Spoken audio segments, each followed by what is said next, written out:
এই এসএসসি দাখিল 2026 all board মাদ্রাসা board SSC এবং দাখিল 2026। দেখো এই পেজেসটা হুবহু আসবে। তুমি মাথায় সেট করে রাখো, এটা আসবে পরীক্ষায়, ফাইনাল পরীক্ষায় এটা আসবে তোমাদের, তোমরা পাবা। বিকজ অফ এটা এমন একটা প্যাসেজ আমি রেডি করেছি যে প্যাসেজের মধ্যে টোটাল রাইট ফর্মের বার্বের 80% রুলস আমি এখানে নিয়ে আসার চেষ্টা করেছি। এখানে কি কি রুলস আসছে? টেন্স আসছে, মডেল আসছে, ইফ ক্লোজ, কন্ডিশনাল সেন্টেন্স চলে আসছে, ইনফিনিটিভ চলে আসছে, জিরান চলে আসছে, সাবজেক্ট ভার্ব এগ্রিমেন্ট চলে আসছে, প্যারালাল কোয়েকশন চলে আসছে এবং মিনিং চলে আসছে। পেসেজ একটা কিন্তু অনেকগুলো আনার চেষ্টা করেছি। তাহলে শুরু করা যাক। এডুকেশনস প্রথমে ফার্স্ট অফ অল তোমাদের যে কাজটা করতে হবে, পুরো পেসেজটা একবার ভালো করে পড়তে হবে। তাহলে এডুকেশনস এডুকেশনস এডুকেশনস এডুকেশনস কি আছে? Education is the backbone of A Nations. শিক্ষা হলো একটা জাতির মেরুদণ্ড। শিক্ষা হলো একটা জাতির মেরুদণ্ড। শিক্ষা তো অবশ্যই একটা জাতির মেরুদণ্ড। যে জাতি যত শিক্ষিত সে জাতি তত উন্নত। তো যাই হোক, এডুকেশনস এখানে বি ভার্ব আছে, so education third person singular. তাহলে বি ভার্ব কোনগুলো? যেহেতু এটা প্রেজেন্ট আছে, এম, ইজ, আর, তিনটা বসবে। কিন্তু এখানে এ তো আয়ের সাথে এম বসে, এখানে তো এম বসবে না। হয় ইজ বসবে, না হয় আর বসবে। হয় ইজ বসবে, না হয় আর বসবে। যদি এটা আমার সাবজেক্টটা প্লুরাল হতো তাহলে এখানে আর বসতো। যেহেতু প্লুরাল না, এখানে ইজ বসবে, এখানে ইজ বসবে। এখানে যে রুলটা প্রয়োগ হয়েছে সেটা হলো সাবজেক্ট ভার্ব এগ্রিমেন্ট। সাবজেক্ট যেদিকে ভার্বকে নিয়ে যাবে, ভার্ব ওই দিকে যাবে। The backbone of nations, a nation cannot, এখানে আছে ক্যাননট। তো এচিভটা যে এখানে ড্যাশে থাকে এচিভ, আমি সরি আনসারটা আগে লিখে ফেলছিলাম অনেকটা। এচিভ, তাহলে এচিভটা আমরা জানি মডেল অক্সিলারির পরে, মডেল ভার্বের পরে, ভার্বের যেমন modal can, could, may, might, shall, should, এগুলোর পরে ভার্বের বেস ফর্ম সবসময় হয়। তাহলে এখানে অ্যাচিভ, অ্যাচিভই হবে। প্রগ্রেস উইথাউট প্রপার এডুকেশন, কোনো জাতি শিক্ষা ছাড়া সামনে বেশি একটা প্রগ্রেস করতে পারে না। আজকে চায়না, জাপান, ইউএস বলো, তারা শিক্ষাকে প্রাধান্য দিয়েছে বলে এতটা আগাতে পেরেছে। So without proper education students, এখানে আমার আছে subject plural, so verb plural হবে। সো ভার্ব প্লুরাল কোনটা হবে? আর হবে। স্টুডেন্ট আছে, এখানে তো ইজ হবে না, যেহেতু সাবজেক্ট প্লুরাল, এখানে ভার্ব প্লুরাল হবে, এখানে আর হবে। Students are the future of a country, শিক্ষার্থীরা হলো একটা দেশের ভবিষ্যৎ। দে শুড, তাদের কি করা উচিত? এখানে আবার শুড আছে। শুড মডেল অক্সিলারি ভার্ব, আমি বলেছিলাম মডেল অক্সিলারি ভার্বের পরে ভার্বের বেস হবে। এখানে ডু, ডুই থেকে যাবে।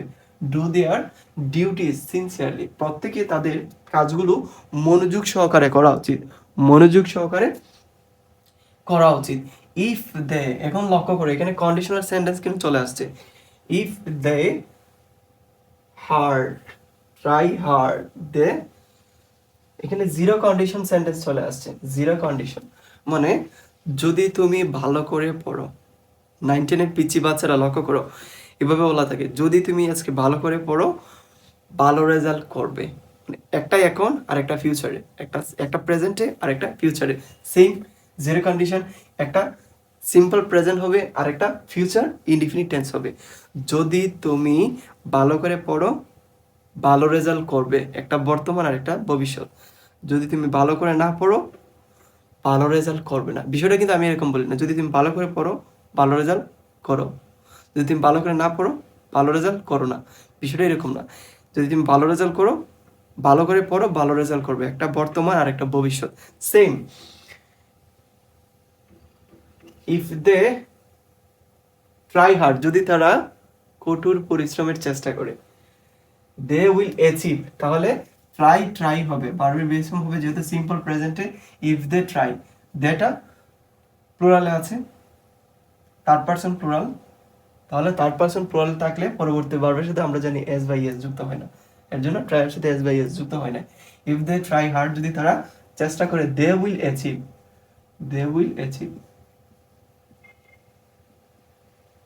তারা অ্যাচিভ করতে পারবে। কি অ্যাচিভ করতে পারবে? সফলতা ইন লাইফ, তাদের জীবনে। বাট মেনি স্টুডেন্টস, এই যে দেখো বাট মেনি স্টুডেন্টস, কিন্তু অনেক স্টুডেন্ট নেগলেক্ট করে তাদের দায়িত্ব, যে স্টুডেন্ট আছে না, এর জন্য পরবর্তী ভার্বের সাথে নেগলেক্টের সাথে এস বাই এস যুক্ত হয়নি, দেয়ার রেসপন্সিবিলিটিস। অ্যান্ড অনেক স্টুডেন্ট তাদের যে দায়িত্ব আছে সেটাকে অবহেলা করে, অ্যান্ড ইউজ টাইম প্রপারলি, তাদের সময়টাকে যথাযথভাবে ব্যবহার করে। বাক্যটা হইল, বাক্যটা তা হয় নাই।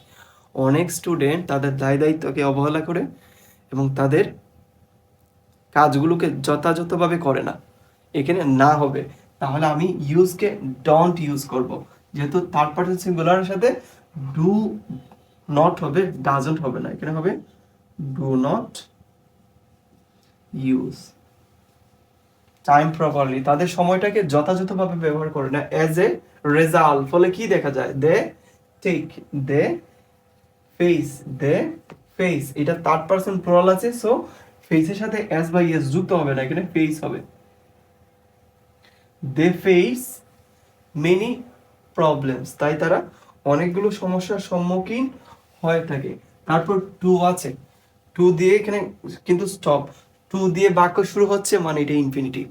আমরা ইনফিনিটিভের স্ট্রাকচারটা কি জানি, টু প্লাস ভার্বের বেস ফর্ম, টু প্লাস, আমরা জানি প্রত্যেকটা প্রিপোজিশনের পরে ভার্বের সাথে আইনজি যুক্ত হয়, বা টু ডিফারেন্ট, কিন্তু টুর সাথে হতে পারে যদি এটা প্রেস আকারে বা অ্যাপ্রোপ্রিয়েট প্রিপোজিশন আকারে থাকে, তখন টুর পরে যে ভার্বটা থাকবে সেটার সাথে আইনজি হতে পারে। বাট এটা ইনফিনিটিভের ক্ষেত্রে টু প্লাস ভার্বের বেস ফর্ম হবে। এখানে টু আছে, সাকসেসই হবে, সাকসেসের সাথে কিছু হবে না যুক্ত। টু সাকসেস এভরিওয়ান মাস্ট, প্রত্যেককে অবশ্যই মাস্ট আছে, তো মডেল অক্সিলারি ভার্বের পরে আমি বলেছিলাম ভার্বের বেস ফর্ম হবে এভরিওয়ান মাস্ট, প্রত্যেককে অবশ্যই কি করতে হবে, অংশগ্রহণ করতে হবে, টেক বেস ফর্ম হবে must take proper steps. And এটা হবে প্যারালাল কোয়েকশন, আমি এখানে লিখে দিচ্ছি এটা প্যারালাল কোয়েকশন। এখানে সাবজেক্ট ভার্ব এগ্রিমেন্টের সিস্টেমটাকে ফলো করা হয়েছে, আগেরটা যেদিকে যাবে পরেরটা ওই দিকেই যাবে, এন্ড আছে মানে দুইটার ওজন সেম হবে। তো আগেরটা বেস ফর্ম হয়েছে, পরেরটাও কি হবে, বেস ফর্ম হবে, ensure proper step and ensure discipline in life, তাই তাদের প্রত্যেককে একটা নিয়মের ভিতরে আবদ্ধ হয়ে যেতে পারবে, নিশ্চিত করতে হবে। তো যাই হোক, আজকের এই রাইট ফ্রম ভার্বের মধ্যে প্রত্যেকটা রুলস রেগুলেশন আনার চেষ্টা করেছি, যদি তোমরা এটা পড়ো তোমাদের শতভাগ কমন পাবে।